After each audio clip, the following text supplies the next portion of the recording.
So hello ಸ್ನೇಹಿತರೆ, ಇದು ನಮ್ಮೂರು ಫಾರ್ ಯು ಯೂಟ್ಯೂಬ್ ಚಾನಲ್. ಒಂದು ಘಟನೆ, ಒಂದು ದೇವರ ಕಾರ್ಯ ಮಾಡುವಂಥ ಒಂದು ಸಂದರ್ಭದಲ್ಲೇ ಈ ರೀತಿ ಆಗೋದ್ರೆ ದೇವರು ಇದನ್ನು ಇಲ್ವೋ ಅನ್ನೋದು ನಮ್ಮ ತಲೆಯಲ್ಲಿ ಕುತ್ಕೊಂಡ್ಬಿಡುತ್ತೆ. ಜೀವನ ಸಾಗಿಸೋ ಅಂತ ಒಂದು ಸಂದರ್ಭ ಬರುತ್ತೆ. ಸೊ ವಿಡಿಯೋ ತುಂಬಾ ಇಂಟ್ರೆಸ್ಟಿಂಗ್ ಆಗಿರುತ್ತೆ. ವಿಡಿಯೋನ ಕೊನೆಯವರೆಗೂ ನೋಡಿ. ಇದು ಕೋಲ್ಕತ್ತಾದಲ್ಲಿ ನಡೆದಂತಹ ಒಂದು ಭೀಕರ ದುರಂತ ಅಂತೀರ. ಸೊ ಕೆಲವೊಂದು ಜನ ಕೋಲ್ಕತ್ತಾದಲ್ಲಿ ಏನಿದೆ, ಒಂದು ಪಶ್ಚಿಮ ಬಂಗಾಳದ ಕೋಲ್ಕತ್ತಾದಲ್ಲಿ ದುರ್ಗಾ ಪೂಜೆನ ಮಾಡ್ತಾ ಇರ್ತಾರೆ. ಆ ಒಂದು ಸಂದರ್ಭದಲ್ಲಿ ತುಂಬಾನೇ ಮಳೆ ಬಂದ್ಬಿಡುತ್ತೆ. ಎಂಥ ಮಳೆ ಅಂದರೆ 185 ಮಿಲಿಮೀಟರ್ನಷ್ಟು ಒಂದು ಮಳೆ ಒಂದು ಕೋಲ್ಕತ್ತಾದ ಪಶ್ಚಿಮ ಬಂಗಾಳದಲ್ಲಿ ತುಂಬಾನೇ ಬರುತ್ತೆ. ಆ ಒಂದೇ ಸಮನೆ ಸುರಿಯುತ್ತಿದ್ದಂತಹ ಒಂದು ಮಳೆ ಏನಿದೆ, ಆ ಒಂದು ನಗರ ಪೂರ್ತಿ ಮುಳುಗೋಗುತ್ತೆ, ಪ್ರವಾಹ ಆಗಿಬಿಡುತ್ತೆ. ಆ ಒಂದು ಕೋಲ್ಕತ್ತಾದ ನಗರದಲ್ಲಿ ಪ್ರವಾಹ ಆಗಿ ಭಾರೀ ಮಳೆ ಆಗಿ ಕೆಲವೊಂದು ನಗರಗಳಲ್ಲಿ ಮನೆಗಳಿಗೆ ನೀರು ನುಗ್ಗಿ ಮನೆಗಳಿಗೆ ತುಂಬಾನೇ ಹಾನಿಯಾಗಿ, ಪ್ರವಾಹ ಪೀಡಿತ ಪ್ರದೇಶದಲ್ಲಿ ನೀರಿಗೆ ವಿದ್ಯುತ್ ಸ್ಪರ್ಶಿಸಿ, ಅಂದರೆ ನೀರಿನ ಮೇಲೆ ಒಂದು ವಿದ್ಯುತ್ ಅಂದರೆ ಎಲೆಕ್ಟ್ರಿಕ್ ಕಂಬ ಏನಿದೆ ಅದು ಬಿದ್ದೋಗುತ್ತೆ. ಸೊ ಬಿದ್ದಂಥ ಕಾರಣದಲ್ಲಿ ಅಲ್ಲಿ ಸುತ್ತ ಇದ್ದಂತಹ 10 ಜನ ಕೂಡ ಸತ್ತೋಗಿದ್ದಾರೆ. ಹೌದು, ನಿಜವಾಗ್ಲೂ ಇದು ನಡೆದಿರುವಂತಹ ಘಟನೆ. ಇದು ಮೊನ್ನೆ ನಡೆದಿರುವಂತಹ ಒಂದು ಘಟನೆ. ಇದು ಎಲ್ಲಿ ಕೋಲ್ಕತ್ತಾದಲ್ಲಿ ನಡೆದಿದೆ. ಇದು 10 ಜನ ಸತ್ತೋಗ್ತಾರೆ.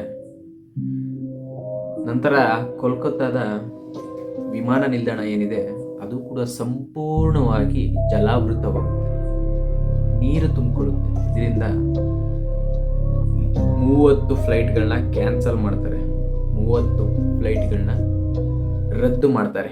ನಂತರ ಏನಾಗುತ್ತೆ, ಸೋಮವಾರ ರಾತ್ರಿಯಿಂದ ಮಂಗಳವಾರ ಬೆಳಗಿನ ಜಾವ ತನಕ ಮಳೆ ಕಂಟಿನ್ಯೂಸ್ ಆಗಿ ಸುರಿತಾನೆ ಇರುತ್ತೆ. ಹೌದು, ಈ ಮಳೆಯಿಂದನೇ ಆ ಒಂದು ಕೋಲ್ಕತ್ತಾದ ಕೆಲವೊಂದು ನಗರಗಳು ಏನಿದೆ ಪೂರ್ತಿ ಸಂಪೂರ್ಣವಾಗಿ ಜಲಾವೃತವಾಗಿ ಪ್ರವಾಹಗಳಾಗ್ಬಿಡುತ್ತೆ. ಹೌದು, ನಂತರ ಒಂದು ದಿನ ಏನಾಗುತ್ತೆ, ಕೋಲ್ಕತ್ತಾ ಸೇರಿದಂತೆ ಪಶ್ಚಿಮ ಬಂಗಾಳದಲ್ಲಿ ಬುಧವಾರದಿಂದ ದುರ್ಗಾ ಪೂಜೆನ ಮಾಡೋದಕ್ಕೆ ಅವರು ಶುರು ಮಾಡ್ಕೋತಾರೆ, ದುರ್ಗಾ ಪೂಜೆ. ಸೊ ಆ ಪೂಜೆ ಸ್ಟಾರ್ಟ್ ಮಾಡ್ತಿದ್ದಂಗೆ ಮಳೆ ಕೂಡ ಪ್ರಾರಂಭ ಆಗೋಗುತ್ತೆ, ಮಳೆ ಕೂಡ ಸ್ಟಾರ್ಟ್ ಆಗೋಗುತ್ತೆ ಆ ಸಂದರ್ಭದಲ್ಲಿ. ನಂತರ ಏನಾಗುತ್ತೆ, ಹಲವು ನಿಗದಿತ ಕಾರ್ಯಕ್ರಮಗಳನ್ನ ರದ್ದುಗೊಳಿಸ್ತಾರೆ. ಅಲ್ಲಿನ CM ಮಮತಾ ಬ್ಯಾನರ್ಜಿ ಏನಿದ್ದಾರೆ ಅವರು ನೇರ ನಿರ್ವಹಣೆ ಸಂಬಂಧ ಅಧಿಕಾರಿಗಳ ಜೊತೆ ಸಭೆ ಸೇರಿ ಈ ಕೋಲ್ಕತ್ತಾದ ಪ್ರವಾಹ ಏನಿದೆ ಇದ್ರ ಬಗ್ಗೆ ಚರ್ಚೆ ನಡೆಸ್ತಾರೆ. ಹೌದು,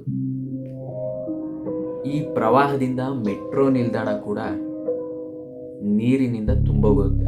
ಮೆಟ್ರೋಗೂ ಕೂಡ ನೀರು ನುಗ್ಗಿ ಮೆಟ್ರೋದಲ್ಲೂ ಕೂಡ ತುಂಬೋಗುತ್ತೆ. ಇದರಿಂದ ಏನಿದೆ,